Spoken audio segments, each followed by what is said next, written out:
Everyone, कैसे हैं आप लोग। मैं हूं श्रेया और एक बार फिर आप सभी का जॉब ग्रेड आईएएस पर स्वागत है। आइए चलिए एक टॉपिक पर बात करेंगे जो कि आपके लिए बहुत इंपॉर्टेंट होगा। पिछले 24 घंटे में न्यूज़पेपर में रहे इस टॉपिक को एक एक करके पॉइंट वाइज डिस्कशन करते हैं। लेकिन उससे पहले मेरे जितने भी साथी मेरे साथ जुड़े हैं, एक बार फिर से इस को लाइक कर लेंगे और अपने फ्रेंड्स को शेयर कर देंगे।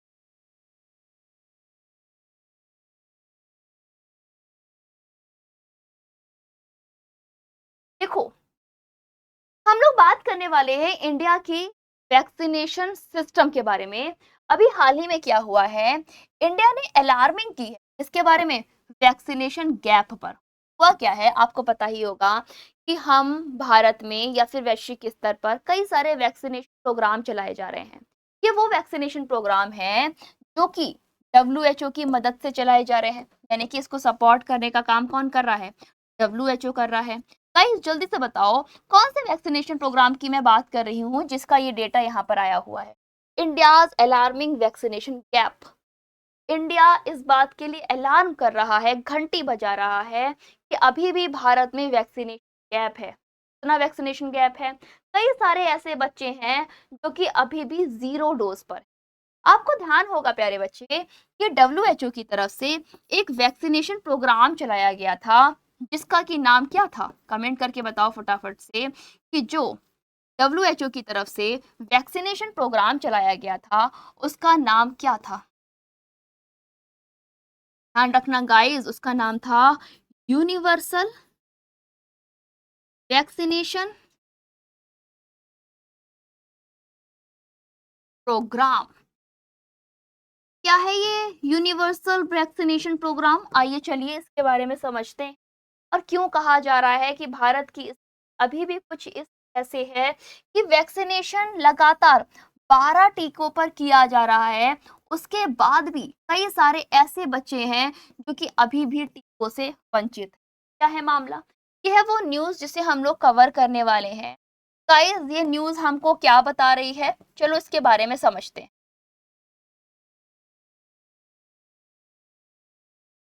बोला जा रहा है कि इंडिया में अलार्मिंग की गई है वैक्सीनेशन गैप पर।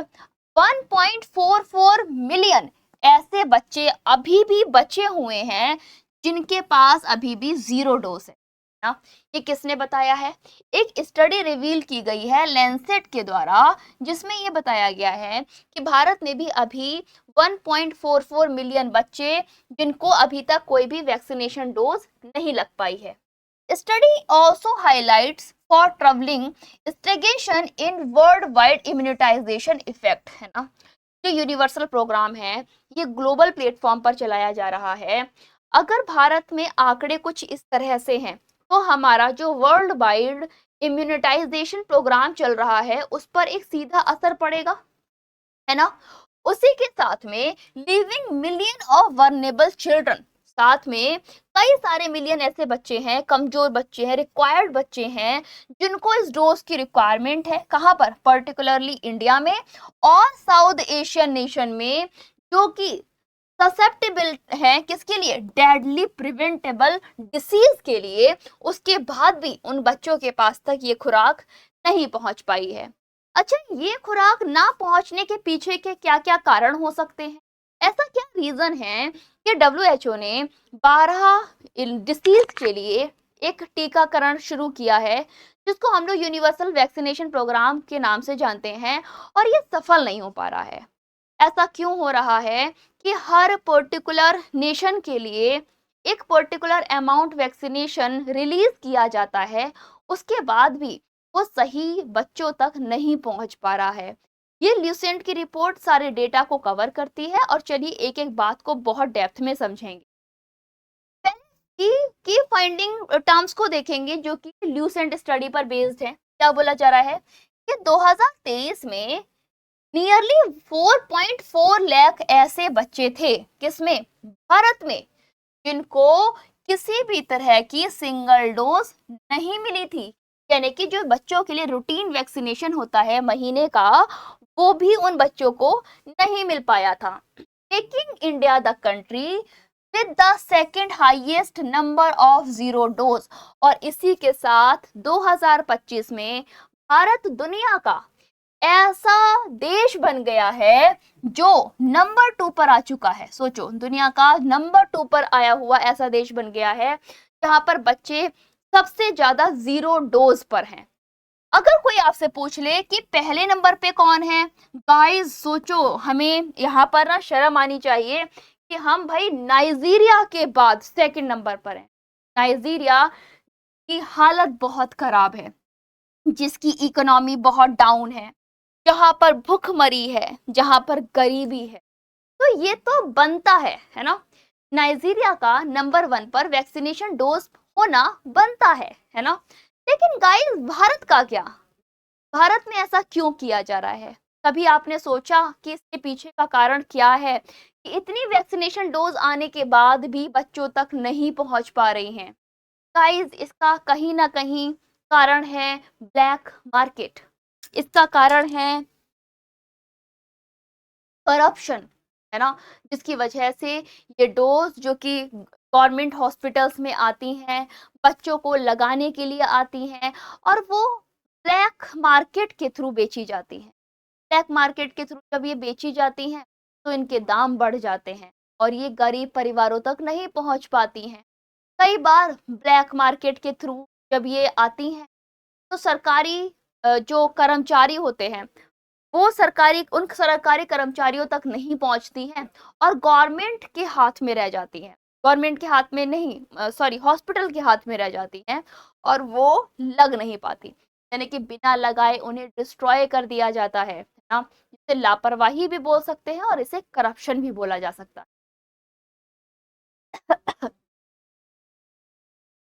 नहीं सर, पी के चाहत ऐसा बिल्कुल नहीं है बच्चे। हमें ना देशभक्त होना बहुत जरूरी है। बहुत अच्छी बात है कि हम देशभक्त हैं, पर अंधभक्त होने की जरूरत नहीं है ना। अगर हम ये कहें कि गवर्नमेंट जो हमारे इंटरनेशनल इंस्टीट्यूशंस हैं वो हमारी साख को खराब कर रहे हैं गलत गलत डेटा दिखा के, ऐसा नहीं है प्यारे बच्चे ना। ये स्टेटमेंट बहुत गलत होगा। मैं भी देशभक्त हूँ पर अंधभक्त नहीं हो सकता।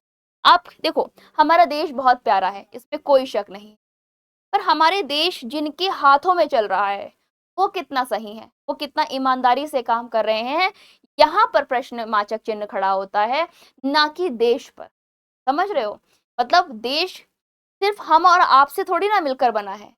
देश असली जो बना है और जो चल रहा है वो कुछ पॉलिटिशियंस के हाथ में होगा, है ना, कुछ नेताओं के हाथ में होगा, कुछ गवर्नमेंट कहना चाहिए सेक्टर्स के हाथ में होगा। और वो गवर्नमेंट सेक्टर्स जिनके हाथों से चल रहे हैं, सारी रिस्पॉन्सिबिलिटी तो वहां वहां से शुरू होती है ना। समझ रहे हो? तो यहाँ पर इंटरनेशनल इंस्टीट्यूशन का क्या लेना देना है कि वो हमारी साख को खराब करेंगे? अरे भाई, चाइना का सबसे इस समय रिलेशन खराब चल रहे हैं, पर चाइना की इमेज कोई क्यों नहीं खराब कर पा रहा है? बताओ। नहीं खराब कर पा रहा ना इंटरनेशनल इंस्टीट्यूशन, क्योंकि उन्होंने काम इतना करके रखा है। कहाँ से आप आंकड़ों को खराब करोगे? अब जब हमने काम ही नहीं किया है तो फिर आंकड़े तो खराब होंगे ही ना।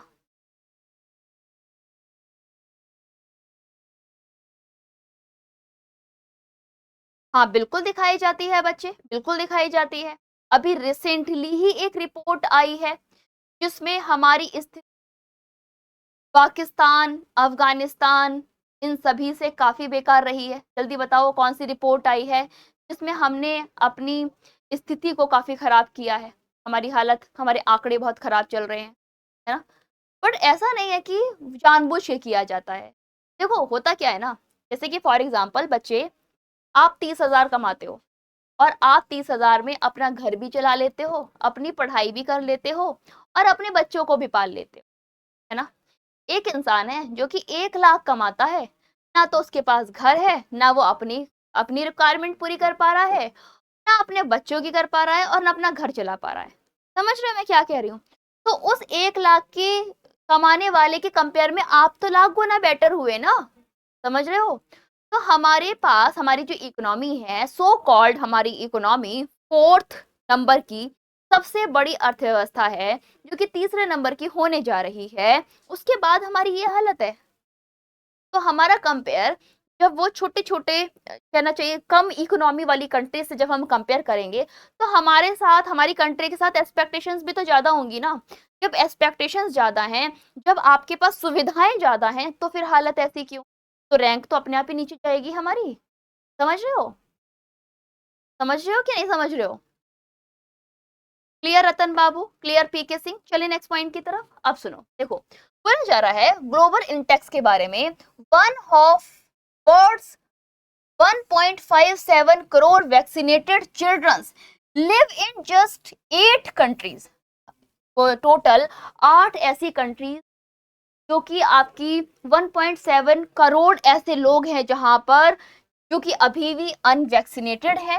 मेनली सब सहारन अफ्रीकन है ना, जो हमारा साउथ अफ्रीका वाला रीजन है, साउथ एशिया वाला रीजन है, ये वो रीजन है जहां पर अभी भी बहुत सारी ऐसी कंट्रीज हैं जहां पर अभी तक बच्चों को सिंगल डोज भी नहीं मिली। चलिए अब बात करते हैं नेक्स्ट पॉइंट के बारे में, major countries with vaccination gap. अब हम लोग देखेंगे कि वो कौन कौन सी कंट्रीज हैं जो कि सबसे ज्यादा मेजरली जीरो डोज की कंडीशन पर है। सबसे पहले नाम आता है नाइजीरिया का, और ये जस्टिफाइड भी है क्योंकि ये गरीब है ना। 14.8 लाख लोग ऐसे हैं जिनके पास, जिन बच्चों को अभी तक डेली रूटीन की वैक्सीनेशन भी नहीं मिली। वहीं पर अगर भारत की तरफ देखें तो 14.4 लाख चिल्ड्रंस का आंकड़ा है जहां पर बच्चों को डेली रूटीन की वैक्सीनेशन नहीं मिली। टीआरसी यानी कि कांगो में 8.8 लाख ऐसे बच्चे हैं जिनको जीरो डोज वैक्सीनेशन मिला है। वहीं पर इथोपिया में 7.8 लाख, सोमालिया में 7.1 लाख। बच्चे एक चीज ध्यान देना आप, सूडान में 6.3 लाख, इंडोनेशिया में 5.4 लाख, ब्राजील में 4.5 लाख ऐसे बच्चे हैं जिनको वैक्सीनेशन नहीं मिला है। अब जरा आप देखो कि कहां पर आपको दूर दूर तक लग रहा है कि किसी भी इंटरनेशनल ऑर्गेनाइजेशन के द्वारा डेटा इंडिया का गलत किया जाता है। नाइजीरिया गरीब है, इलिटरेट लोग ज्यादा है, कांगो है ना, इथोपिया, सूडान, ठीक है, सोमालिया, इंडोनेशिया एंड ब्राजील। सोचो ये दो कंट्रीज, इनकी तो हालत इतनी खराब नहीं है, इनका वैक्सीनेशन ऐसा जाएगा। सोचो ये भी किसके अंदर आ रहे हैं, ये भी आपके टॉप 10 के अंदर आ रहे हैं। वहीं पर इंडिया ने अपनी हालत बहुत खराब कर रखी है ना। देखा जाए तो ऐसा नहीं है कि करप्शन और ब्लैक मार्केट सिर्फ इंडिया में है। गाइस हम इंडिया में रह रहे हैं तो हमें इंडिया के बारे में चीजें पता है, पर अगर आप इंटरनेशनल प्लेटफॉर्म पर किसी भी देश में चले जाएं, हर जगह आपको ब्लैक मार्केट और करप्शन देखने को मिलेगा, यहाँ तक कि यूएसए में भी, है ना। बस ध्यान रखिएगा इस ब्लैक मार्केट और करप्शन को किस तरह से डील किया जा रहा है, किस तरह से बैलेंस किया जा रहा है, ये सबसे बड़ा खेल है। हमारे यहाँ क्या है, करप्शन है बट उसको बैलेंस नहीं कर पाते हम, और जब बैलेंस नहीं कर पाएंगे या फिर मैनेज नहीं कर पाएंगे, कंट्रोल नहीं कर पाएंगे, यही हालत होगी, है ना। या फिर ब्लैक मार्केट है तो आंखें बंद करके ब्लैक मार्केट चलाया जा रहा है ना। अरे भाड़ में जाए दुनिया, बस हमको ब्लैक मार्केट में अपना घर भरना है, अपना पैसा भरना है ना। हम बस ये नहीं सोचते हैं कि चलो भाई अगर 100% चीज आ रही है तो चलो 20% में ब्लैक मार्केट में ले जाते, 80% को हम रिलीज कर देते हैं सही काम में। हमारे यहाँ उल्टा होता है, 20% जाता है सही काम में, 80% जाता है ब्लैक मार्केट में, है ना। चलो नेक्स्ट पॉइंट की तरफ चलते हैं और अब देखेंगे रिस्क ऑफ लो इम्यूनिटाइजेशन। क्या है रिस्क इसकी? Low immunization put childrens risk of dead, ना। बहुत सारा जो ये इम्यूनिटाइजेशन प्रोग्राम है जिसको हम सक्सेसफुल नहीं कर पा रहे हैं, इस क्या होगा, हम उन बच्चों को खो देंगे, लाइफ थ्रेटिंग होगी ना, डिसीज बढ़ेंगी। के हिसाब से WHO के हिसाब से ये बात क्लियर की गई है कि जो मेरी तरफ से यूनिवर्सल वैक्सीनेशन प्रोग्राम चलाया जा रहा है 12 बीमारियों की, अगर वो पूरा नहीं कर रहे हो तो ब्रो आप अपने बच्चों को मार रहे हो, उनकी लाइफ को खतरे में डाल रहे हो, और ये वो और फैलाएंगे एक से दो और फैलती जाएगी। कॉज बिहाइंड द गैप, इस गैप का कारण क्या है? डिस्ट्रप्शन इन रूटीन, एक रूटीन बदला। क्यों बदला? क्योंकि कोविड-19 आया, सबका इसकी वैक्सीनेशन पर फोकस चला गया, उस वैक्सीनेशन पर फोकस ही किसी का नहीं गया। मिस इन्फॉर्मेशन, गलत इन्फॉर्मेशन प्रोवाइड करना, वैक्सीन हेसिटेंसी है ना, वैक्सीन गलत कहना चाहिए, इंफॉर्मेशन मिलना, वैक्सीन लगाने में लोगों को झिझक होना, स्पेशली मतलब डर पैदा होना, specially among some tribe and minority community, specially जो ट्राइब्स है, माइनॉरिटी कम्युनिटीज है, यानी कि जो कम लिटरेसी रेट वाले लोग हैं, उनको वैक्सीन नॉलेज ना होने की वजह से उनके अंदर एक डर होना और एक झिझक होना। इम्पैक्ट क्या हुआ कोविड-19 का? महामारी के टाइम पर कंडीशन ये आ गई थी कि जो हमारा वैक्सीनेशन था ना, वो बहुत कम हो गया था। क्यों कम हो गया था? क्योंकि हमारा पूरा वैक्सीनेशन चला गया था कोविड-19 वैक्सीनेशन की तरफ, और इसमें 10% तक एक डाउनफॉल को देखा गया था during covid. Delay in receiving vaccine were greater, है ना, बहुत बड़ा अमाउंट ये है कि हमको वैक्सीन टाइम पर मिल ही नहीं रही है, डिले हो रही है, specially for polio, specially for DPT vaccine. Rural children, जो कि गांव के बच्चे हैं और लड़के हैं, वर मोस्ट अफेक्टेड, सबसे ज्यादा जो बच्चों में बॉयज है वो वैक्सीनेशन प्रोग्राम की वजह से इम्पैक्ट हुए। गवर्नमेंट की तरफ से इसके लिए क्या रिस्पॉन्स लगाया गया है, पहले इसको देख लेते हैं। बोला जा रहा है इंडियाज यूनिवर्सल इम्यूनाइजेशन प्रोग्राम, जिसके बारे में मैं अभी आपसे बात कर रही थी, ये प्रोवाइड करता है फ्री वैक्सीन के लिए अगेंस्ट 12 डिसीज, है ना, 12 डिसीज के लिए क्या देता है, वैक्सीनेशन प्रोग्राम देता है। किसके लिए? सभी चिल्ड्रन के लिए और प्रेग्नेंट वीमेंस के लिए। कहाँ पर? गवर्नमेंट हॉस्पिटल में। The government has constructed some international report, है ना, ये जो आपके गवर्नमेंट के द्वारा वैक्सीनेशन प्रोग्राम चलाया जा रहा है, ये कई बार ऐसी भी कंडीशन आई है जहां पर इंटरनेशनल रिपोर्ट को एक बड़ा चैलेंज दिया है, मतलब इतने अच्छे से हमने वैक्सीनेशन को किया था, है ना, और लेकिन जब ये बात करी गई थी, इंटरनेशनल रिपोर्ट ने इस पे क्वेश्चन क्रिएट किया था कि ब्रो आपने तो अच्छे से वैक्सीनेशन नहीं की है, तो हमने क्या इस पे एक्सक्यूज दिया कि भाई इंडिया की जो पॉपुलेशन है ना बहुत बड़ी है, तो इसको कवरेज करना बड़ा मुश्किल। कि ऐसा नहीं है, हर पॉपुलेशन को देखते हुए, हर पर्टिकुलर पॉपुलेशन के हिसाब से ये वैक्सीनेशन रिलीज की जाती है, ये वैक्सीन प्रोवाइड कराई जा रही हैं। तो फिर वैक्सीन कहाँ जा रही है? मान लो एक घर में 6 लोग हैं, है ना, और आप 6 बिस्किट के पैकेट लाए, और वो 6 बिस्किट के पैकेट अगर आपको नहीं मिल रहे हैं तो फिर कहाँ जा रहे हैं? It is a black market ना, जो कि आपने अपने घर में चलाया होगा, समझ रहे हो? तो वही चीज यहाँ पे गवर्नमेंट रिपोर्ट समझाने की कोशिश कर रही है कि आपकी कितनी भी पॉपुलेशन है, पर हम तो आपको आपकी पॉपुलेशन के हिसाब से वैक्सीन दे रहे हैं ना, तो फिर आपके बच्चों के पास क्यों नहीं पहुंच पा रहे हैं? का मतलब there is something like black market और करप्शन। ओके गाइस, तो ये था पूरा टॉपिक। आई होप आपको अच्छा लगा होगा। इंडिया के वैक्सीनेशन प्रोग्राम गैप में आप क्या इंडिविजुअल नॉलेज रखते हो?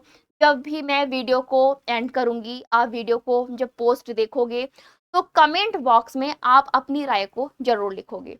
इसी के साथ साथियों, अभी के लिए बस इतना ही, चलेंगे अब नेक्स्ट पॉइंट की तरफ। तब तक के लिए टॉपिक कैसा लगा उसे कमेंट बॉक्स में बताइए।